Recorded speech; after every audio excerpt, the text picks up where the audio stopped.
Hey everybody, welcome to Fierce Fabulous Fridays from Girls Who Print. Today we are going to be speaking about women in the workforce, and our discussion is going to be led by Karis Copp, who is the owner of Karis Copp Media.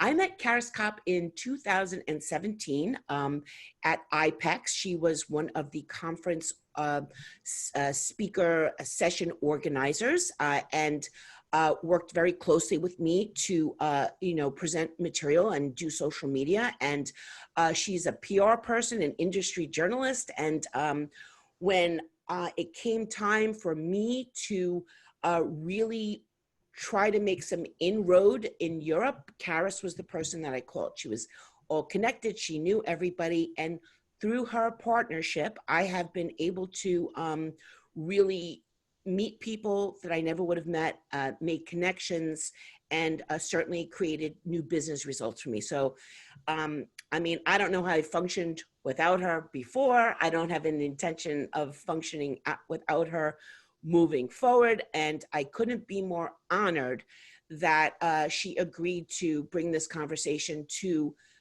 this group of women and to Fierce Fabulous Fridays. Karis teaches me something every single day in regard to, I think I'm gonna have a pretty open mind about things. I really do.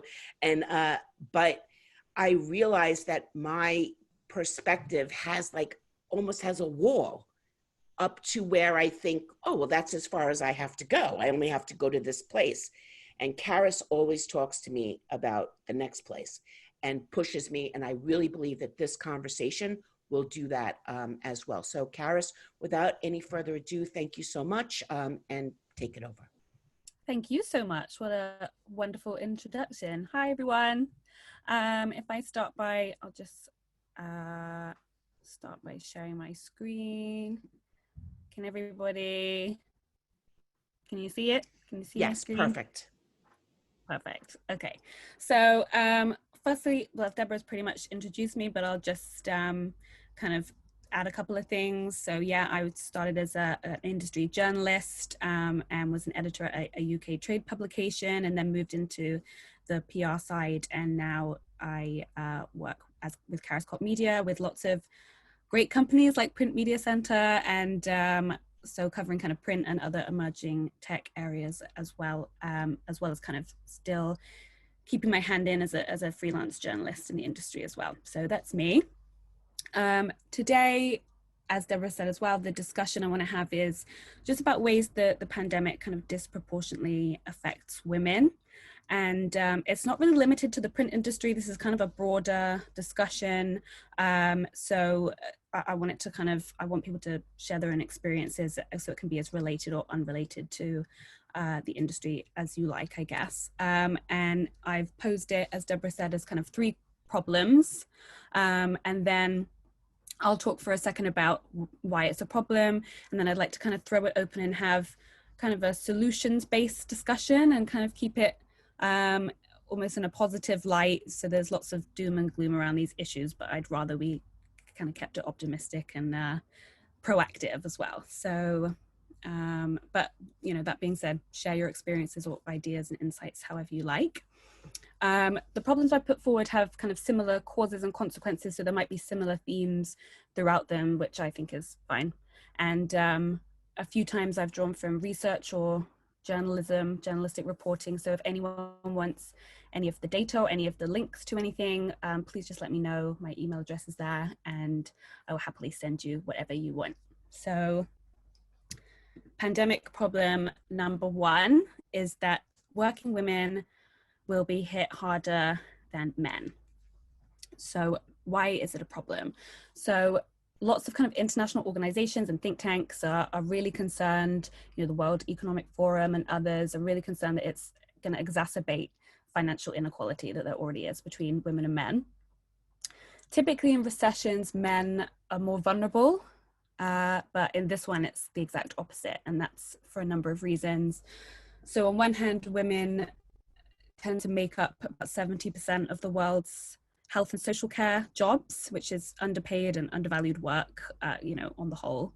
And that workload at the moment is increased or at least more complicated. And on the other hand, women also make up the most of things like retail, things like food service, things like accommodation, things that have been really hit by the pandemic. And they also are much more likely to be part-time workers. So we're already seeing that the gender pay gap is widening even further. And in the UK, the government has suspended making companies disclose their gender pay gap, which was mandatory. And now they're saying, things are a bit up in the air, you don't have to do it at the moment if you don't feel like it. And then I touch on this again, but women do kind of 3 times as much unpaid care work as men, and are largely responsible for the extra responsibility of childcare and education. And we also tend to be in more financially precarious situations. So we have weaker finances, and we tend to have more precarious positions in the labor force as well. And we're far more likely to be single parents. I've read statistics that say 90% of single parents are women. I've seen it at 2/3. I think there's kind of different stats, but either way, it's a huge majority. And 1/3 of children in single parent families live in poverty. So there's so many ways that this pandemic just really affects women a lot more than it affects men generally. So how can it be fixed? So I'll stop sharing here, and we can have kind of more of a talk about some solutions or some ideas of how we might be able to support people in these situations. If I just start, it's a bit of a cheat, my kind of starting solution, because it's something that can kind of be applied across all the problems I've presented, but also kind of broader societal issues. And that's that I'm hoping that kind of out of really horrible, tragic circumstances like the pandemic, like the effects in America that have led to global protests and growing support for Black Lives Matter, and the changes that have come out of that, and that will hopefully continue to come out of that. And that's hoping for a shift of maybe more empathy and maybe more understanding for people that juggle work and parenthood, particularly women who, as we've said, tend to shoulder that responsibility more frequently, for people that suffer with their mental health, for people of color who suffer microaggressions that we wouldn't even know about, on a daily basis, and often, unfortunately, a lot worse, and how that affects you as a person, and leaders especially can make a real difference on this. I saw something, I can't remember the company, but a CEO was saying something like, sent an email out to every employee saying, if you experience racism or discrimination, bypass HR and just contact me. And that must be a great feeling to feel like you're in a company where from the very top level, they care about, what happens to you in the workplace. So it seems like a no-brainer, because if you're struggling or suffering in your home life, and you feel like you can't speak up about it at work, and you feel like they wouldn't be compassionate about it, then you're just going to run yourself into the ground, or you're going to jump ship the second you can to a more sympathetic company, rather than, it just seems like if you're supporting people, you're kind of setting them up for success. So it just seems, even from an economic standpoint, it seems like being more compassionate would be a really great start. But I would really love to hear kind of other people's thoughts on that, and how we might, knowing what we know about the fact that women are disproportionately affected, it'd be great to hear some other people's thoughts on what we might be able to do to support women. I mean, you traumatized me with those stats. I just want to say that. I mean, that I didn't realize it was like that. Go ahead, Karis, moderate your panel. Okay, Kelly. So first of all, I'm really glad we're having this conversation. And I think it is really important that, as you said, in sense of fostering empathy, when this goes out and anyone can see it, just hearing those facts hopefully makes owners of companies and people in positions of power to go, wow, I didn't really realize that. So it's very, very important that we're articulating the actual facts of this. Yeah. So I'm really happy about that. I think if I would sum up a solution in one word, it would be flexibility. What working women need is the ability to do their job when they're able to, especially when you've got kids running around having to do their schoolwork, you're juggling devices, there's not enough bandwidth, there's so many challenges, and that's for those of us that are privileged enough to still have jobs and things like that. But to the extent that owners and managers and companies could offer flexibility you know, around a person's schedule, I think would be a really, really solid choice. And that also stems from trust, right? The fact that we've all been at home means I believe that you're working. I trust that you're working. I trust that you're getting it done. And if there were even maybe more metrics around that, like, yes, I can see that you're doing work because I see this evidence of it and things like that.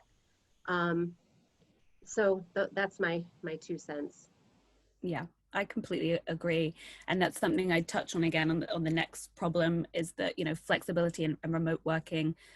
Companies just can't say anymore, we don't have the infrastructure to do that. We can't do that because hello, we have to, and we're all doing it. So they can't say that anymore. So I'm hoping that a bit more kind of flexibility and a bit more understanding around home working will be a positive that comes out of this. Has anyone else got any thoughts on supporting women that might be kind of disproportionately affected in terms of work?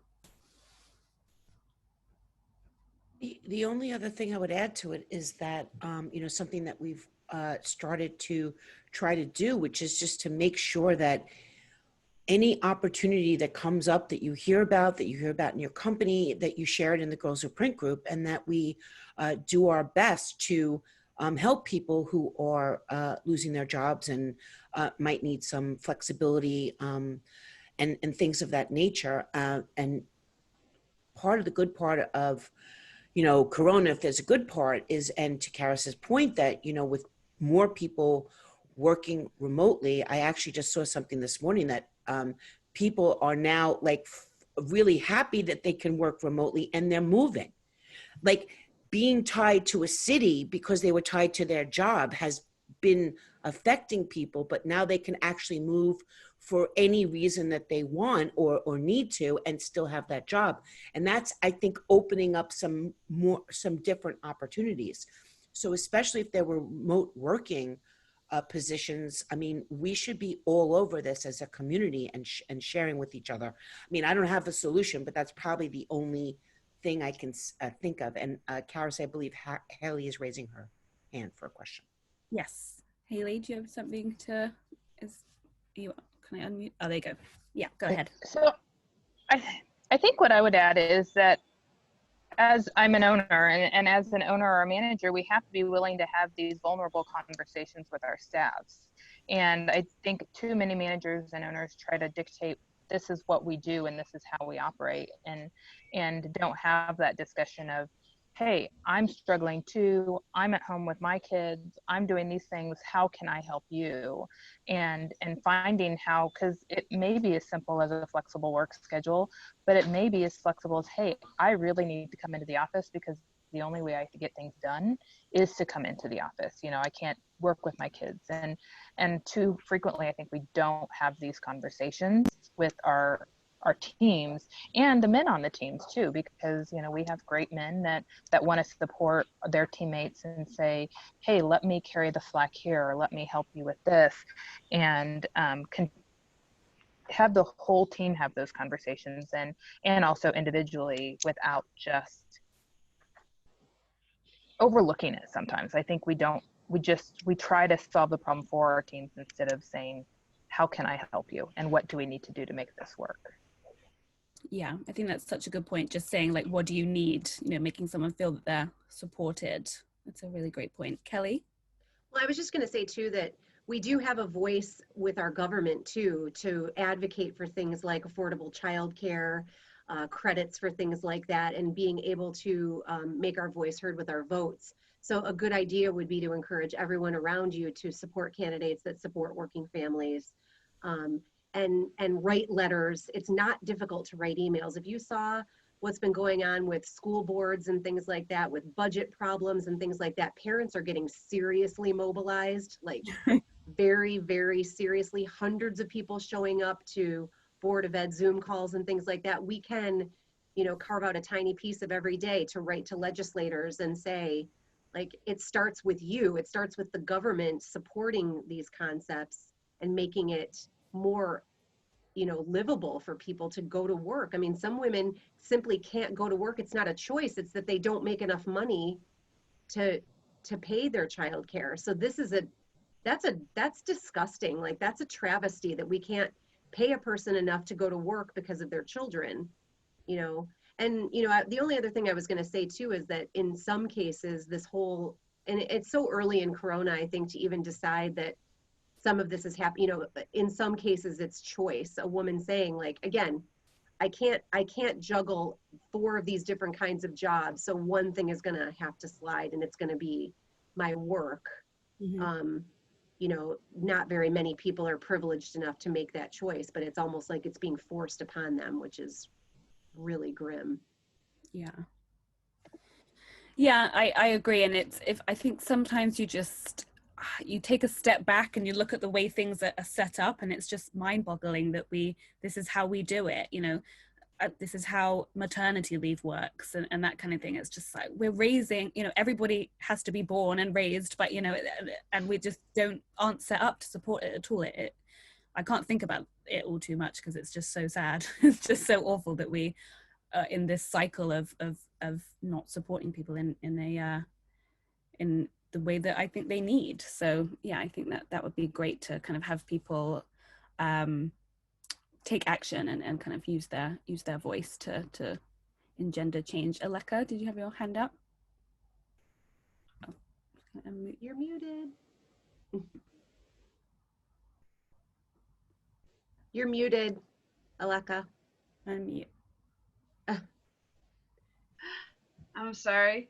I think groups like ours help us get these subjects to bring it out and in the open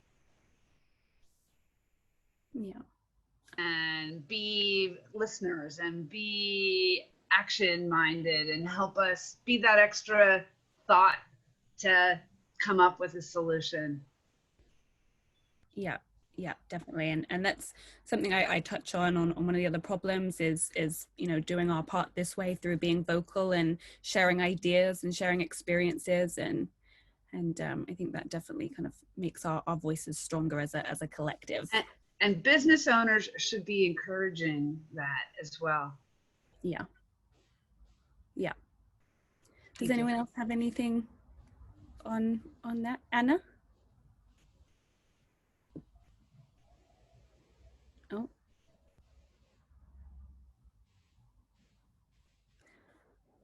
Oh, I can't. Can anyone else hear? It doesn't look like you're muted. No, Anna, we can't hear you.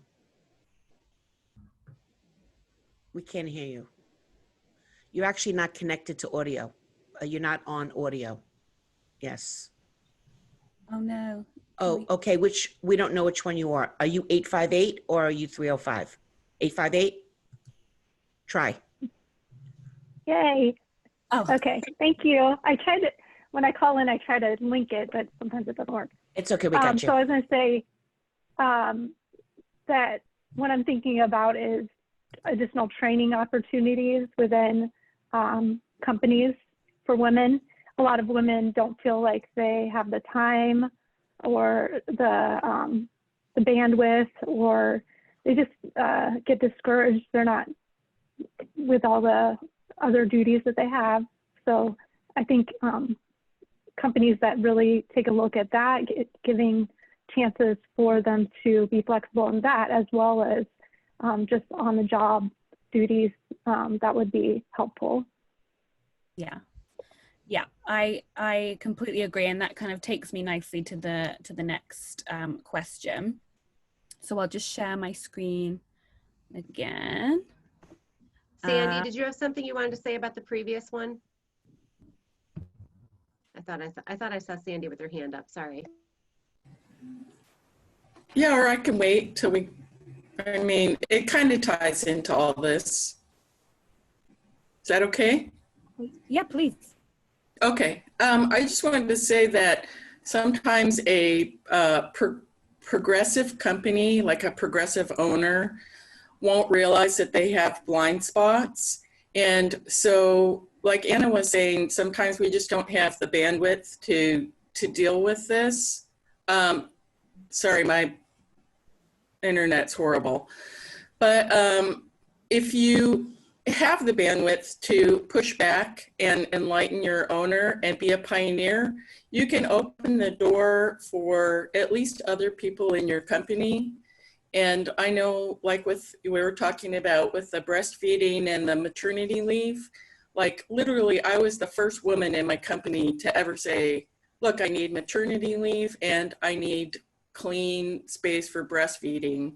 And it just, you know, they just couldn't even fathom that a woman manager was going to request this. So, you know, if you can, become informed about your rights and put everything in writing and try to pave the way. It is exhausting, but literally it opened the door for more women managers in our company to deal with being a mom and working. So Yeah, that's great. And then you're just, you know, it is, I'm sure it is exhausting, but you kind of make it that little bit easier for the next person, which is right.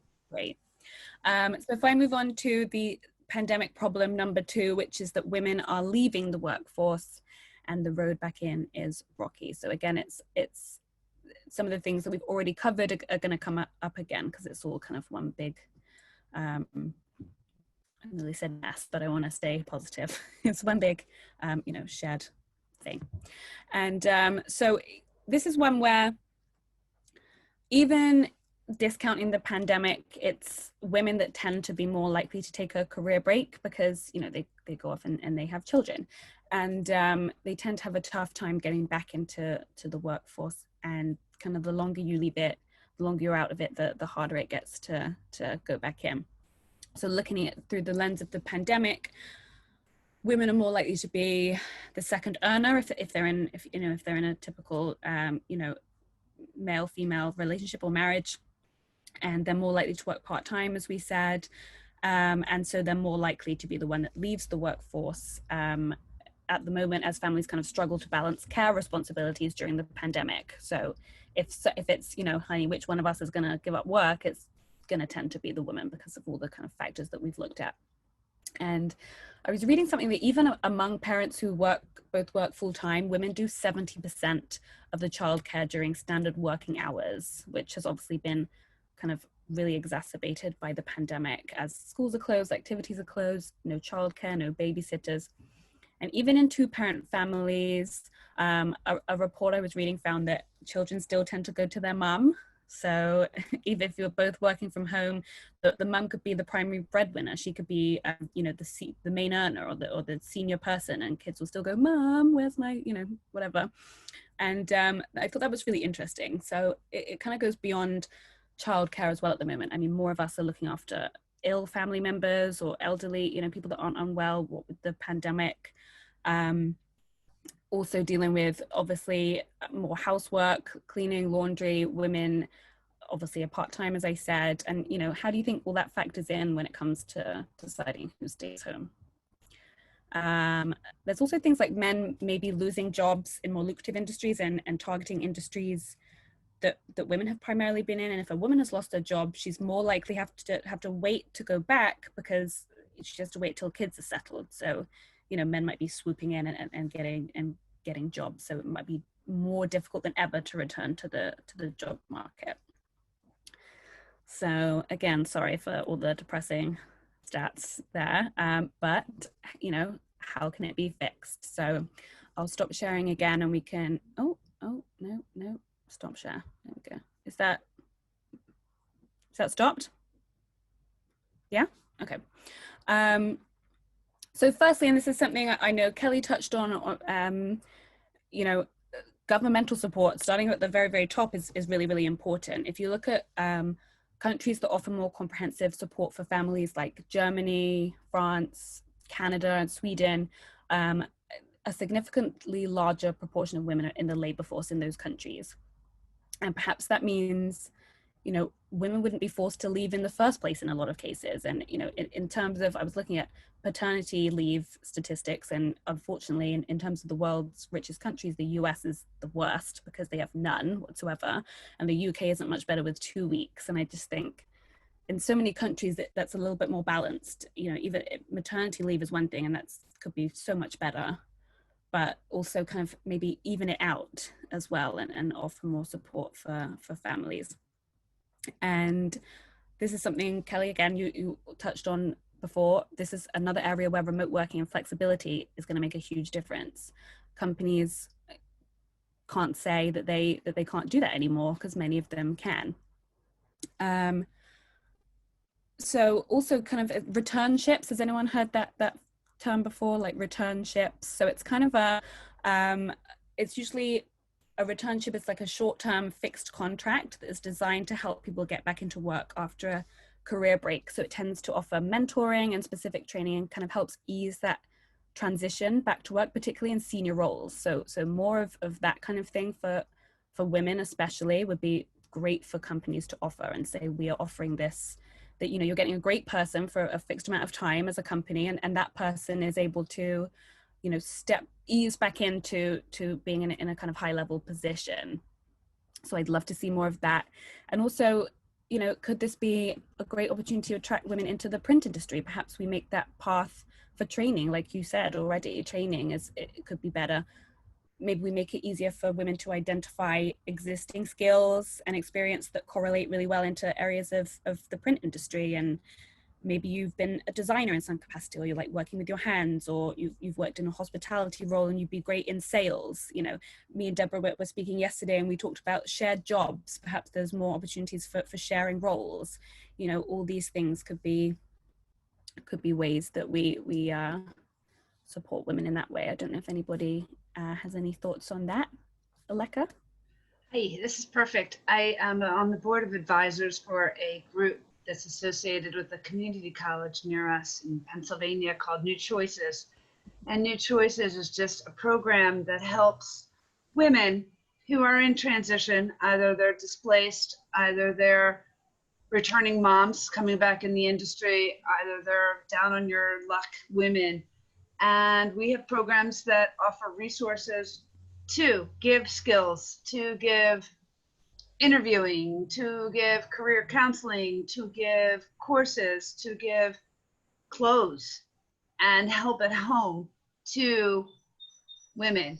And I think if this program, I got turned on to it by being part of the community college, it's perfect way to go, to train, to, like Karis, you said, you know, to give them opportunities in different areas that they haven't been. Yeah, absolutely. That sounds like a great project. Will you be able to share that information in? I would love to. I would love to. And we're constantly looking for companies that will not only give women opportunities, but will help come in and give like a seminar or talking to or guidance. I will. I'm going to make a note of that. Thank you. Does anyone else have kind of any thoughts on getting back into work if women are out of the workforce, you know, because of the pandemic or otherwise? Kelly? Put a link in the chat to a group called the Mom Project. So it's specifically addressing what you're talking about there, which is a lot of it's contract work. They're very transparent about, here are companies. A lot of it's like, project-based accounting, different things where it's like remote working, 90%, here's the rate of pay, you know, things like that. So they provide a lot of great content in addition. And then if you sign up and create a profile, you'll just get little emails every time something, you know, it's like LinkedIn. They're just going to say, this might interest you, this might interest you. But, you know, the more that gets the word out. And again, women-owned companies utilizing that too. Because I think you may all have the experience too, where a lot of our friends, they get kind of involved in these side hustles, you know, like there's so much multi-level marketing that people get into, and I have very strong feelings about that. But there's a great podcast called The Dream. If any of you want to listen to this, I mean, those companies in many cases, maybe I shouldn't even bring this up, but they're very predatory.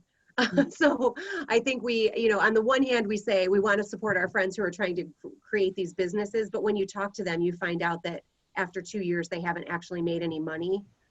And I apologize in advance if any of you were involved in any of them, and if you're thriving, I apologize. But it's just something to think about. Like, people do these things because they sound really great and they think it's a good way to make money from home. But I would rather encourage somebody to start their own business, to be an entrepreneur, or become some sort of a consultant, or seek part-time work where they're guaranteed an income. You know, that's just my 2 cents on that. Yeah, and I tend to agree with you on that. Again, I same as you, I apologize if anybody is involved, but you know, I think they do prey on people, and I've got to think, I've never thought about it in that way before, but I guess if you're, you know, really desperate, or you've been out of the workforce, it might be the kind of thing that you see as tempting, and maybe they're not all bad, but you know, a lot of them kind of are. So yeah, that's a really, really interesting point. I don't know if anyone else has any thoughts on that. Karis, this is Haley. I have kind of a question. So in the United States, so many of the women were pushed out of the workforce after World War II. And how does that history now affect what is going on today? I mean, is that, you know, that historical, you know, okay, we've got to open the workforce for men. You know, is there historical significance in that happening in what is taking place today as well? That's a really interesting point. I have to imagine that there is, and I'm not sure specifically, but it's definitely something worth looking into. I think again, this is kind of, there's definitely going to be parallels between kind of historical events in terms of recessions or wars, and there's but this is kind of its own thing. This is, you know, really, I mean, the word unprecedented is overused, but it is unprecedented. And I think there's I was just reading something today about in the UK, they had women, you know, in the police force in World War I, and then after the war, they pushed them all out, and then they campaigned for years to get them back in. And then there was a Second World War, and they let them all come back. So it's like, you know, not supporting them when they actually wanted it, but when it's, you know, helping them in some way, they're like, oh yeah, we're here for women, we'll support women, kind of thing. So that would be interesting to look into, and I think there's many ways where there'd be kind of historical parallels, but at the same time, this is really kind of uncharted territory. But it is about power, isn't it? It's about who holds the power, and it's about, even if you think about the way that you listen to people as they refer to women in a position of power, they're aggressive, they're pushy, they're bossy, they're all these things, right? You would never use those adjectives to refer to a man. And we do it to ourselves too. So it starts with how we refer to ourselves, and how we position ourselves, and how we view ourselves, and how we view others. You know, like, think about what must men say about Sheryl Sandberg, you know, like that, you know, they're just, and again, we can't, you know, there's not like we have trading cards for female CEOs, right? I can only name a few. So, but, you know, again, I think that generally speaking, there's still a tremendous amount of misogyny in this country. We all have the stories. We were talking about them last night. We all have the stories of how we've been treated in the workplace, and that it's been tolerated. So until we start to recognize it, call it out, again, stop referring to our little girls as bossy, stop, you know, because we don't call our little boys bossy. You know, this is things we have to save the future generations from, so that my kids don't even say, like, well, why have we not had a female? My daughters just can't believe we haven't had a female president. They don't understand, like, what is that? Like, why do we not have that? You know? So we have to be very, very careful though about how we speak and how we act about it too. Yeah, absolutely. And that's where I have a lot of faith in kind of Gen Z, and, you know, the younger, you know, the youths of today. You know, you hear some of them speak, and they're so smart, and they're so empowered in a way that other generations are, and it makes you feel like things are terrible, but, you know, the future is in good hands. I do need to move on to the next question in a minute. I don't know if anyone's got anything quick to add to the point we're on now. Anna? Oh, do we need to? Thank you. Going back to the returning to work, that was what we were discussing for this section. And I'm the poster child for that. I was at home for 12 years, and I think it's a mindset thing that you cannot hire someone who's been home for that long It's total mindset thing that they're not productive, that they can't learn quickly. So I just wanted to make that point. Yeah, really, really interesting. And how was that for you? How was kind of coming back into work? It is great. I feel like I'm fresh out of college. I have all this energy to use somewhere. So, yeah. It's great. That's great to hear, a nice success story. I think that's, you know, it would be so nice if people who are maybe more like really apprehensive about it felt like they were going to get back into it and be supported and be positive about it. But I feel like, unfortunately, there's probably a lot of people that are like, oh God, I can't go back. I can't, you know, what if I've missed something really important? And everyone's just, you know, it's just, I think I'd be terrified, but it's so the second part of that is that at home, my husband had to switch his role. You know, he had to start doing, he does all the cooking and grocery shopping now. So men at home help out. Yeah, exactly. And more, you know, if there was more balance and more support there, women wouldn't be doing, you know, a ridiculous amount of unpaid work that, you know, nobody seems to ever consider, which brings me nicely onto the third problem. Bear with me for a second. Can everyone see? Is that cool? Okay. So pandemic problem number 3, women face losing hard-won gains in the fight for equality. So why is it a problem? So first of all, crises tend to amplify existing inequalities, you know, not just with you know, gender issues, but kind of across the board. So, and then going on from what, you know, Anna was just saying, and what the point we made there was a great quote that I read from Nala Valji, who's the senior gender advisor to the Secretary General of the United Nations. So that's a big job title. And she said, our formal economy is only possible because it's subsidized by women's unpaid work. So as we said already, women already do 3 times the unpaid care work that men do. That's from a UN report. And again, I can send out all the resources. And we know from previous recessions and economic downturns that equality programs are off the agenda. You know, people are in crisis mode and they actually tend to go backwards. And, you know, there's the thing I said about the gender pay gap reporting, you know, just don't worry about that for now. We don't need to worry about that kind of thing. And what about women on kind of leadership paths, and also with all the other, you know, there's the pandemic, with everything else that's going on in terms of the kind of global movement that we're seeing that start with the protests and the Black Lives Matter movement. It really doesn't feel like a time where an issue like the fact that there are no women of color in senior positions in loads of industries and hardly any in any others should just be pushed to the back burner, you know, and that is an intersectional issue when it comes to feminism or gender equality, you know, and it just seems counterproductive that we would just forget about that kind of thing.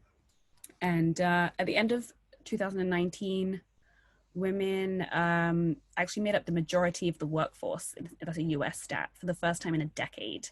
And the pandemic is kind of chipping away at that.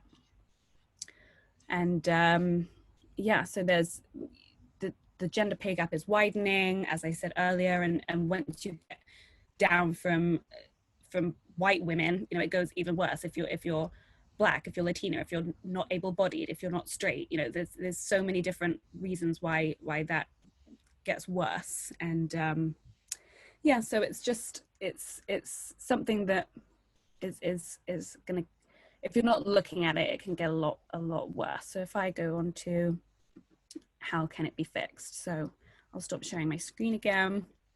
And you know, like I said with the first point, it's again that issue of empathy. Consider the issues that people are facing disproportionately. You know, don't look away. Ensure that there's still focus on equality and it's still being met. I think events like this that we're doing now is really important.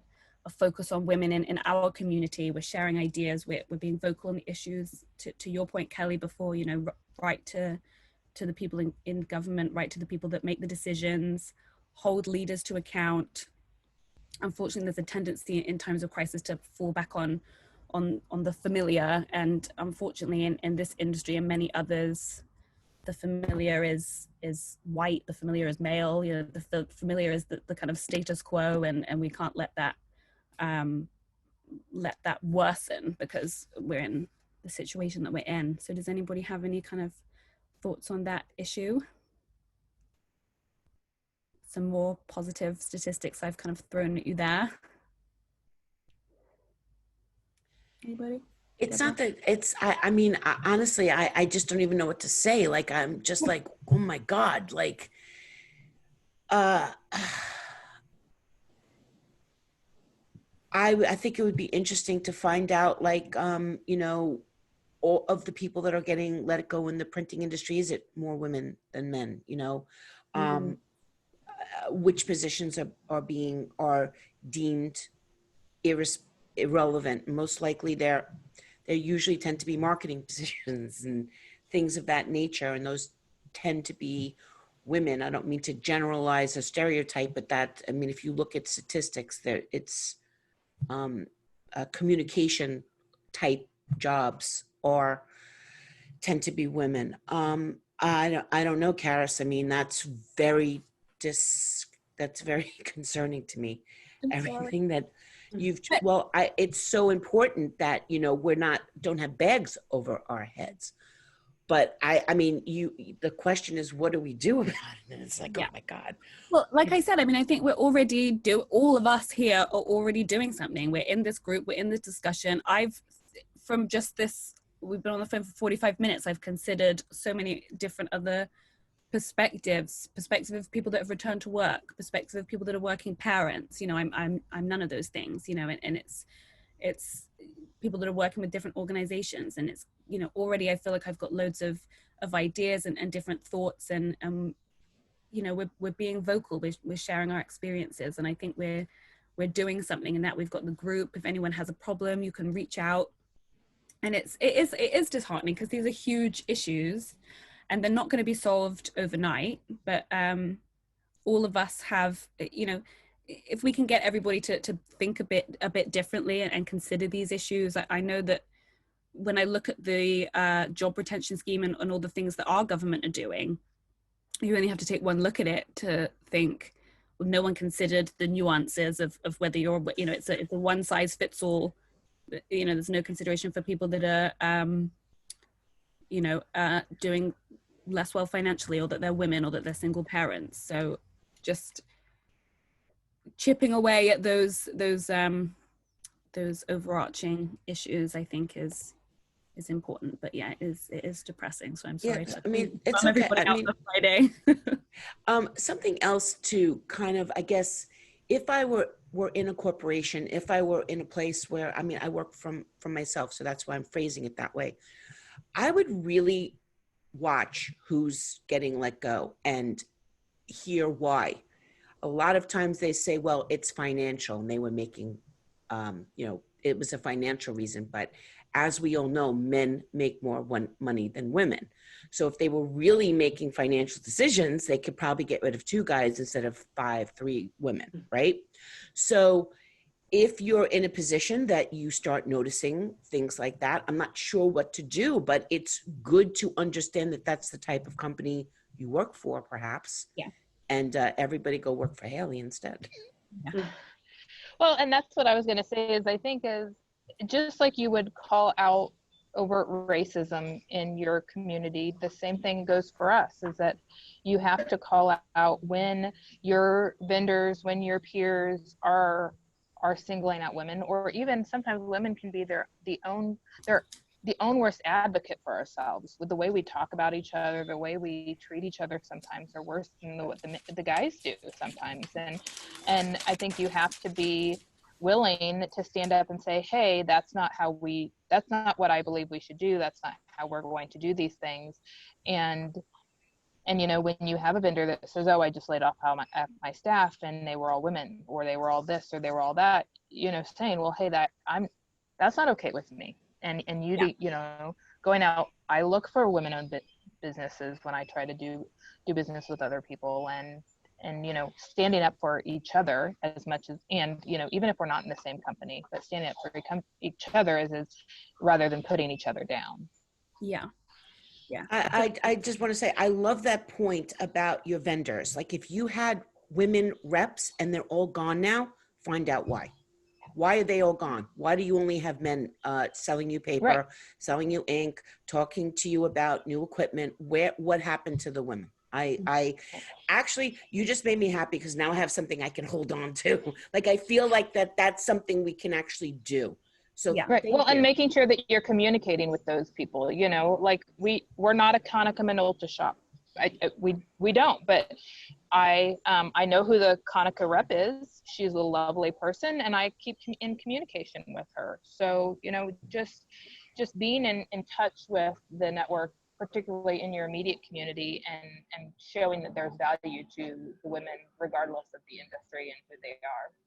Yeah. And I would just say as well, it's a great point. And I just want to add, if you're, you know, as Deborah said, pay attention to who is being let go and find out why. And I just want to add that listen to what they're saying and what the reason might be. Because I've read things about women who are the kind of primary caregiver, and they want to take furlough because they want to be the one being furloughed to be off with the children, because it's easier, because maybe the husband earns more money or their partner earns more money.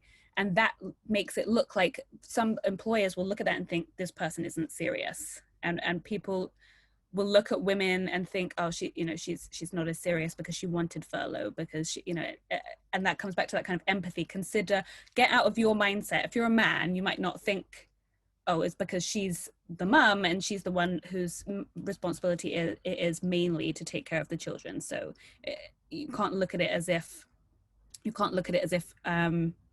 oh, well, they don't want this job because, they're more likely to be the caregiver. So I think I'd be so interested to see how that works in the print industry. I'd love for people to kind of share their stories and speaking up at some point. If you look at Me Too, people were quiet. Women were quiet because they thought men run this whole town. I'm not, what's the point? No one's going to believe me. It's just my voice. And then there's strength in numbers when everybody kind of speaks up. So I think if we all start, being more vocal, then that would be great. Sandy, do you want to go first, and then Summer? There we go. I just want to say, I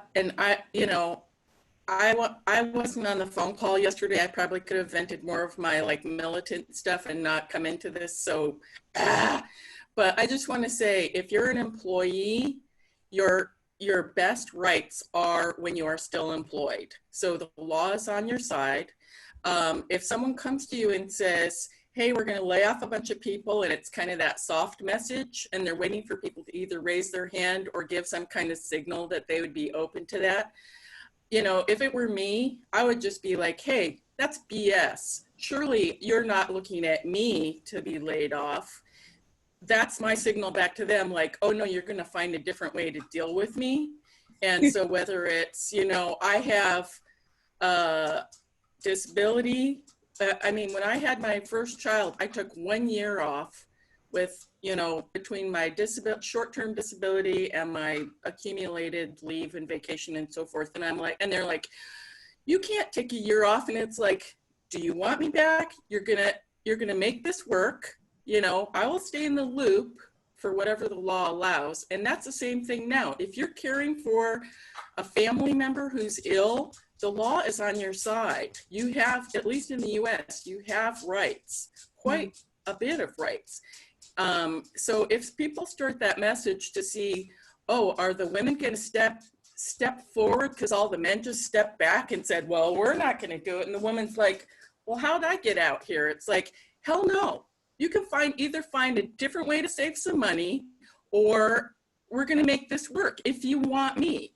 And it's much easier to come back to a company after a legal leave where the law is on your side, whether it's 6 months or a year or 2 years or whatever your arrangement is, the law is on your side. So you have much more strength as an employed person. And I just would say, if someone comes to you and says, hey, we're, making some cuts and we're looking at this and we're looking at that, and you're like, it's not going to be me.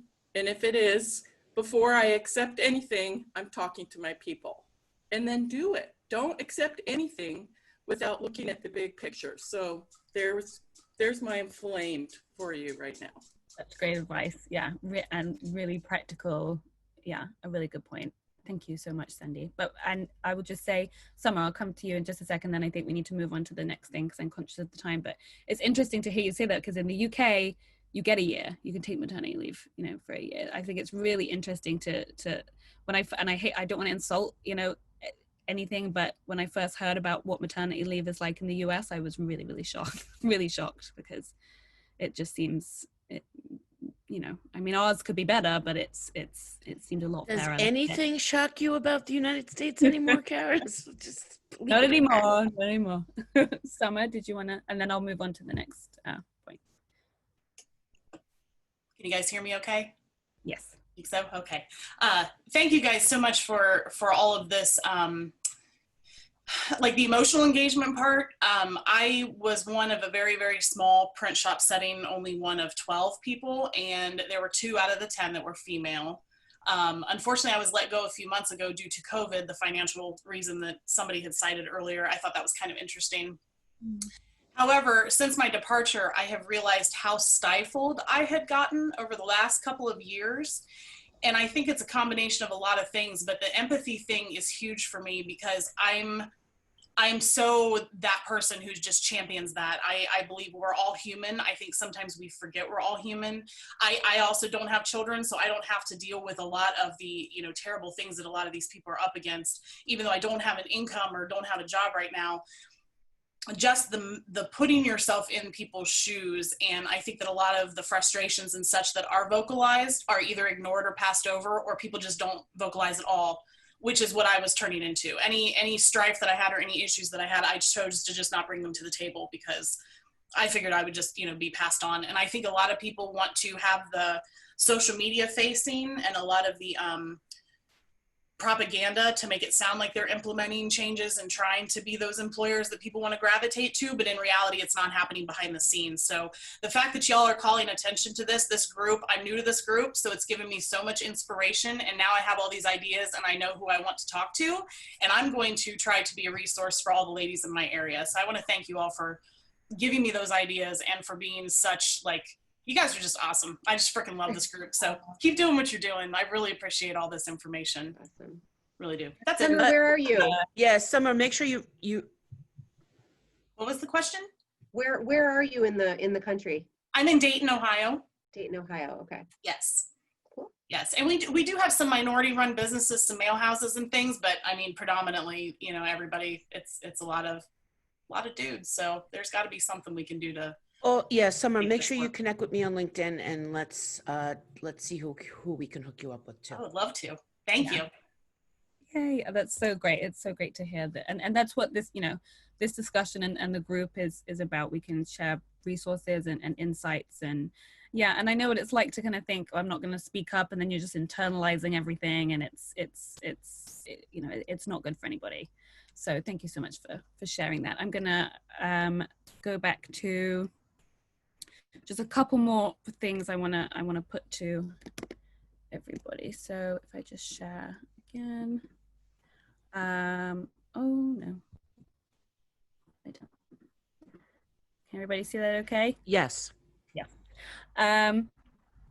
So how can we be agents of change in our own lives and our organization? So this leads on from the last pandemic problem we were talking about. And basically it's something that we've really covered in that last point really well, I think. Being vocal, I think, being empathetic, challenging those around us. It doesn't need to be confrontational. I'm sure Deborah won't mind me saying something, but Deborah, I was in a discussion with Deborah recently. What? Go ahead. I just don't have no idea what you're going to say. So I'm like, you're like, Deborah won't mind you saying this. So I'm like, oh God, what did I say? Go ahead. Great if someone said that about me.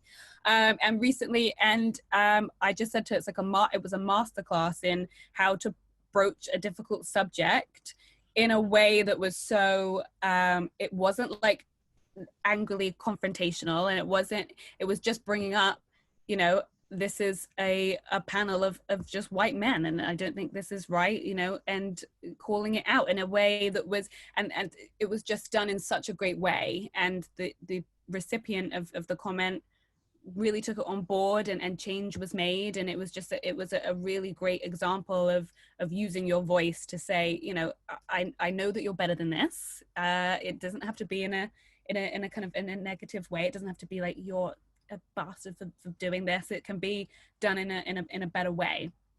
And I thought that was really interesting. And I think if we all made sure we were holding people accountable and speaking up when we see, and after a while it'll sink in, and people will look at things like that and think, that doesn't look right, that's not representative of the world we live in, you know. And whether that's a panel at an event or it's a board of directors, you know, we should be looking at these things and thinking, what is that is just so, you know, it's 2020, you know, we shouldn't be seeing this.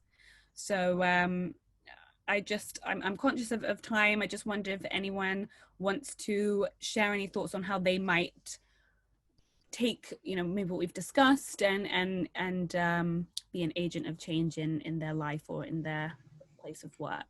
I just want to mention that to your point, Karis, last night at the Girls Who Print Council meeting, we are coming up with an initiative to address those situations, either after the fact in a proactive, polite manner, to not just let it go, but to make a vocal stand about that this is not acceptable next time, and also to gather some data about the industry and be able to be proactive as well by saying this amount of people in the printing industry by percent are not being represented.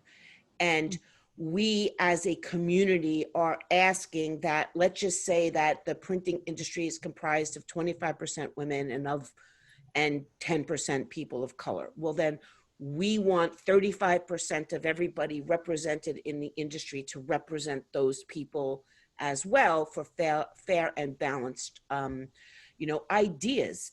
And that's really what it is about. I mean, it's not about just putting somebody who looks a certain way or has certain internal organs on a panel just to be there to be a representation. It's to understand that people who are different have different experiences, different ideas, and different perspective to bring to a conversation. And that is how change is made. That is how innovation is driven. And it's really important. And I mean, the millennials and the Gen Zers, they don't even understand any of this. Like they don't see people differently. So it's really something that the current, let's say, leaders of the printing industry are in the age now that they have to make the change for the next people. And we're all part of that change. So I'm really proud to be around during this moment, and of you, Karis, and of everybody in this conversation. Yay. Okay. Angie, did you want to say something? Can you guys hear me? I'm on my speaker. Yeah. Yes. So this conversation is a little bit difficult for me just because I don't relate in certain ways. Like, I don't have children. I've chosen to make my career my priority. So sometimes when conversations happen about maternity leave and things like that, like, I don't know how to jump into that conversation. But one thing I can speak to is being in an industry that is predominantly men and the experience I've had with that. And I made a decision a long time ago that I wasn't going to be a part of that anymore, and that I was going to make decisions for myself and take control over my life and look for avenues and places where I could promote how awesome women are in this industry and what diversity looks like in that sense. And, you know, I spoke about it last night, but I work for a company right now with a woman leader, and the majority of the sales reps are women. And, you know, it's just what happens in the space of this company is just fantastic and amazing. And I could go on for a very long time about it, but, you know, I think there comes a point though that we as women need to take responsibility for our own lives. And when the men in our life are expecting us to do the laundry, we can literally say no. Like, we don't have to we don't have to be the ones to do everything, and that's okay. I mean, I am a proud dog mom, and I had a very serious conversation with my husband that said we both work the same amount of hours, so guess what? You have to take care of our dog 50% of the time. So, I mean, you know, not that that's children, but you know what I mean? So it's like, I obviously want to be empathetic and I want to be a part of this community. That's why I think these groups are so important. But I also think we need to take some self-responsibility here too and push these things forward, because these stats are horrifying. But I just refuse to be part of that statistic. So I don't know. That's just kind of what I've been sort of rolling around. I completely hear you and agree with you. And that's what I was thinking when, with the question being, how can we be agents of change? Your story and your entire way you carry yourself and your stance is exactly how we do it, right? It's that insistence upon fairness. It's on that insistence of saying, like, I am going to always be focused on solutions. So, you know, that third problem it's a little tricky because a lot of that does have to do with what happens in the home. Right. And so I have friends who are fully working full time right alongside their husbands, and that same kind of thing. 70%, that stat of 70% is absolutely true. So when I start saying, like, you know what I do? I put a meal plan together and we delegate, you know, it's like, so when I talk about how I handle things, so when you talk to your friend Angie about how you and your husband agreed to do 50% care of the dog, that's planting a seed in another woman's head going, I should do that too. And this is not about generation. I'm 50, but my girlfriend's 32 and she's still, you know what I mean? So she's very young and very progressive and all of that, but it's still like, we get into really bad habits. I'll just do it because I know how to do it better. I'll just do it because I'm faster. I'll just do it because they're asking me. Right? So then it has to be like, go ask dad. I'm downstairs. I'll be up in an hour. Right? And so those are those kind of self-referential, like, we help other people solve problems by showing them how we solve problems. Well, teaching our children, Kelly, teaching our children to treat people the way we want them to be treated. We want to be treated. Yeah. Yeah. Yeah, absolutely. I think it's, yeah, when you're saying how can we be agents of change, I think it's a really good point to say, you know, just take responsibility, for making that change. And, you know, Angie, I don't have children either. And I have empathy for the kind of the way things are, but, you know, in my own life, it's, I get to kind of put myself first. And I think even people with children could stand to do that a bit more as well. And well, that's exactly right, because this is about fair. I mean, we're really talking about fairness in all things. All we're demanding is fairness in all things, right? So that's what we're shooting for. Deb's rolling her eyes, but that starts everywhere. Are we treating ourselves fairly? Do we do the things we need for ourselves? Do we insist upon those things? Regardless of the 4 children and regardless of all of these things, is that this is about our worth, and this is why we're here, is to stand up and say, time's up, right? Like, no more.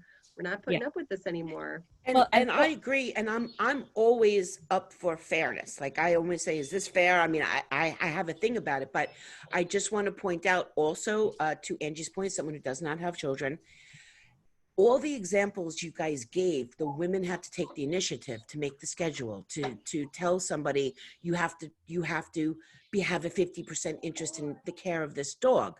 It wasn't an ingrained behavior in your partners. So therefore, you still have to take responsibility to get yourself out of that 70%.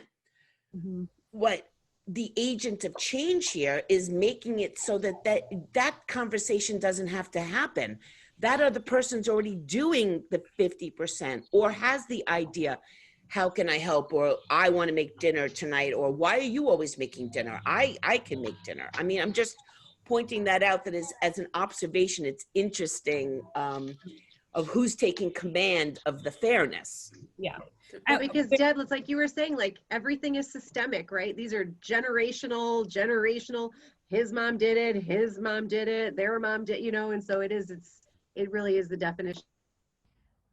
Well, can I just make a suggestion? Can I just make a suggestion too? Like, as as the women in the offices, in our offices and stuff, because I can give some examples of like in my team that, you know, setting the expectations. And I think even as employees, I like for my staff to say, hey, here's my expectation, here's what I want. And my expectation is, and we've said it, is that if you open the dishwasher and it is clean, you opened it, you need to put it away. I don't care whether, and you know, we're very evenly divided staff, male and female, but you know, my guys know that we're going to call them out later if they leave, if they don't fill the toilet paper, if they don't empty the dishwasher, if they don't do whatever the, you know, some people might wait for the woman in the office to do. We're like, hey, why didn't you do that? I'm not here to be your mom, go do it. And Yeah. that's just the culture we've driven. Yeah, really interesting. I think, that's a good point, Deborah. I think women take on so much emotional labor without even thinking about it, and it'll be interesting to see that change as well. So if I just go on to have one more point I would like us to cover. So let me for a sec.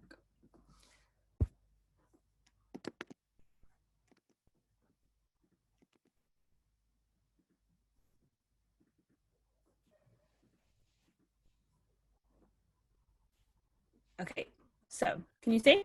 Yeah.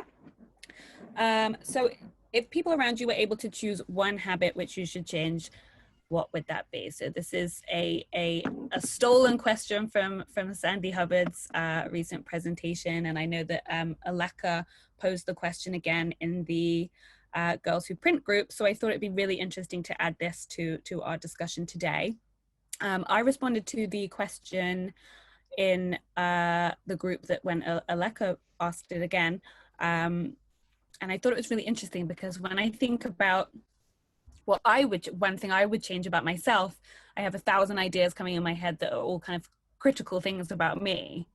And when I think about what other people might say, I think they might say, stop being so critical. So it's like the opposite of what I think of myself. I think people might say, learn how to take a compliment, or believe in yourself more, or stop comparing yourself to others. So I think the very thing that I would change is kind of the opposite of what other people would change. And I just thought that was really interesting. And it's a really interesting introspective when you think of it from other people's perspective. And I think that's a very female thing, that was that issue that I said, in my opinion. I think we're almost, you know, conditioned in that way to not have the same kind of I don't want to say unearned confidence that men have, but you know, we are more, if you look at the adverts that they use to target men's products, and the ones, you know, for men it's like, you're great, drink this beer, use this razor, and for women it's like, you're ugly, you know, use this shampoo or use this makeup kind of thing. So and like you were saying earlier, Kelly, like the bossy thing, the things that the toys for little boys, and it is getting better, but it's from that age, you know, you're conditioned, like boys climb a tree and girls, you know, play with dollies kind of thing. And it's we make that up. That's not a thing, you know, that's just how we've decided it could be. So I was wondering if anybody else would like to take a stab at answering the question, what one thing that other people would change about you. Anybody? Well, I would agree, Karis, that you should have more confidence. I always tell you that. So I would agree with that. I think, I think I have a rush to judgment. That is not a secret, you know, and, I think why it's something that I would want to, or I think other people would want me to change about myself, is because once I get a kind of a predetermined notion about something, it's very hard to get me off of that. So the whole conversation becomes trying to undo what I call a scenario that I'm running in my head that might not even be based on reality. For example, has anyone ever had a complete fight with somebody, but yet you haven't even spoken to them yet, but you're like, I'm going to call them and they're going to say this, then I'm going to say this. And then like 20 minutes later, you've had the entire fight in your head. And then they call and you're like, hey, what's up? How you doing? You know, because you don't even know. In the shower. And then right, running the scenario. So I think that, not so much like taking a, you know, a standing 10 count before I respond, but really trying more to understand where the person is coming from, because I think that's for me where the disconnect comes from. It's not that it's a bad idea, or it's not that it's not implementable in some way or doesn't have some greater good, but I need to understand where the person's coming from first. And if I don't understand that, I'm very skeptical. What do they want? What are they trying to get out of me? Like, what is this all about? And that kind of makes it difficult for some people. So I think that that's what they would say, that as approachable as I may be in many ways, I'm also not with certain subjects, especially if anyone's trying to sell me something. Don't do that. Great. And does anybody else have thoughts on what those around them might change? It's a scary question.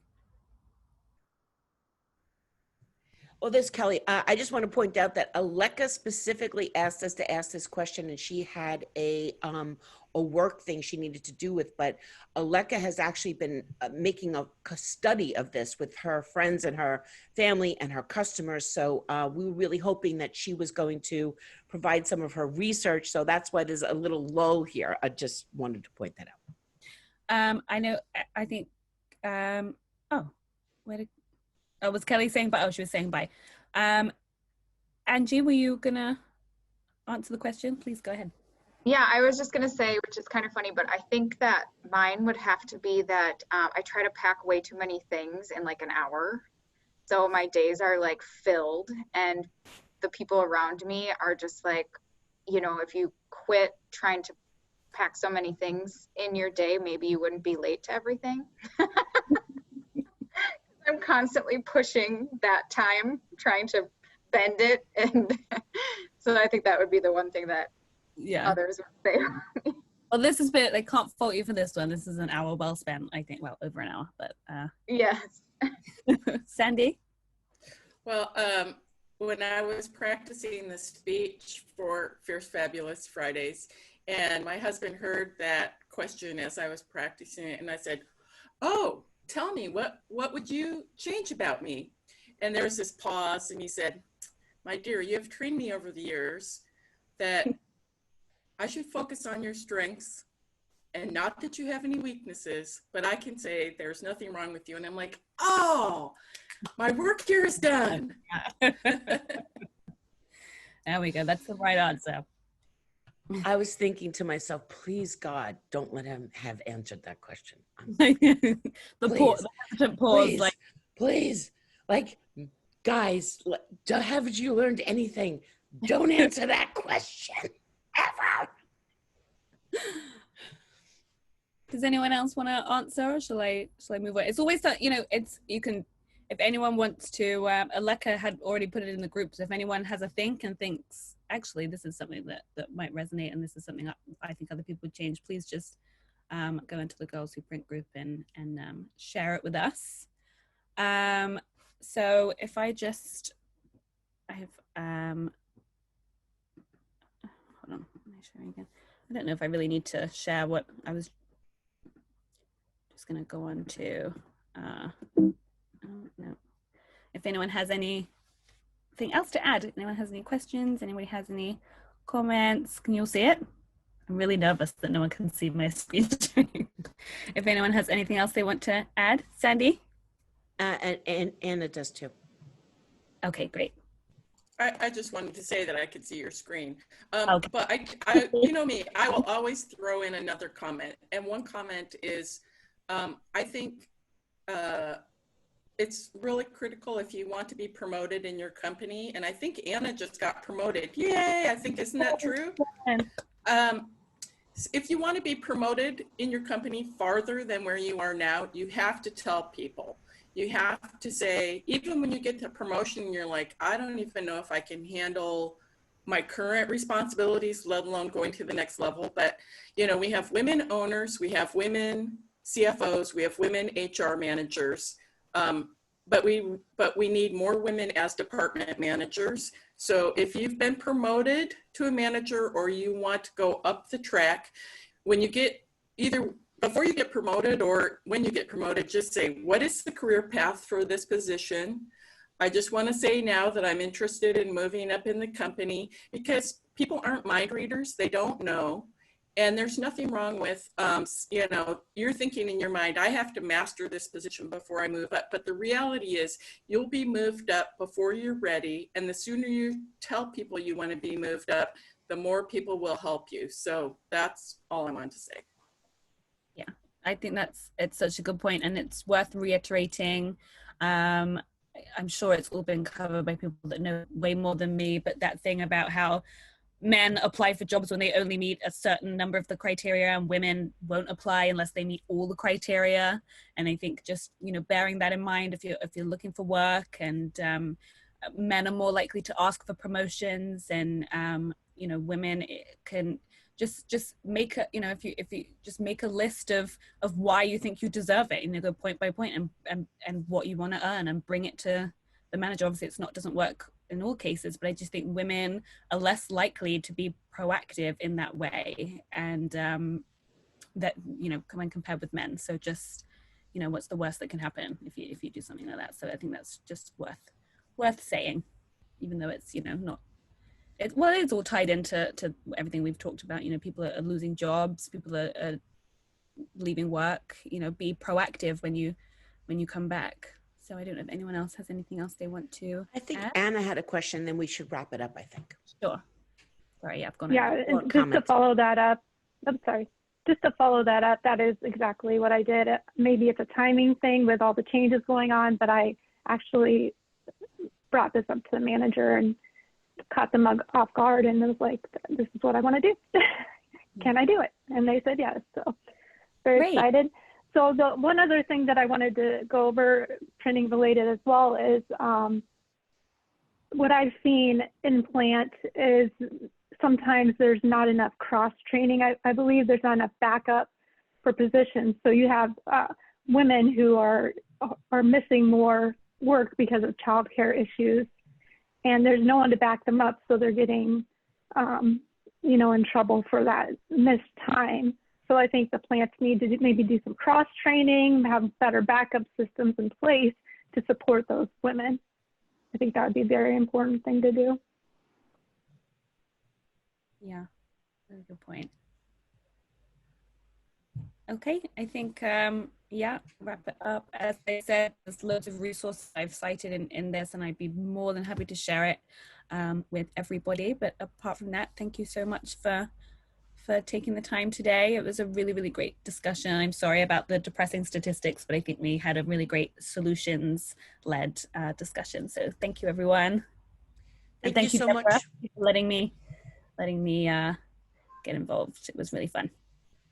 But of course, Karis Copp. Thank you so much. Everybody connect with Karis Copp on LinkedIn, at Karis Copp Writes on Twitter, and her brand new website, kariscoppmedia.com, where you can find out how you could work with Karis, but don't take up too much of her time. Deborah doesn't like that. So please check girlswhoprint.net for our upcoming programming. All the replays for all of our Fierce Fabulous Fridays are listed there. And looking forward to seeing everybody next week. Thanks again, Karis, so much. Great job. Thank you, everybody. Have a good weekend. Bye.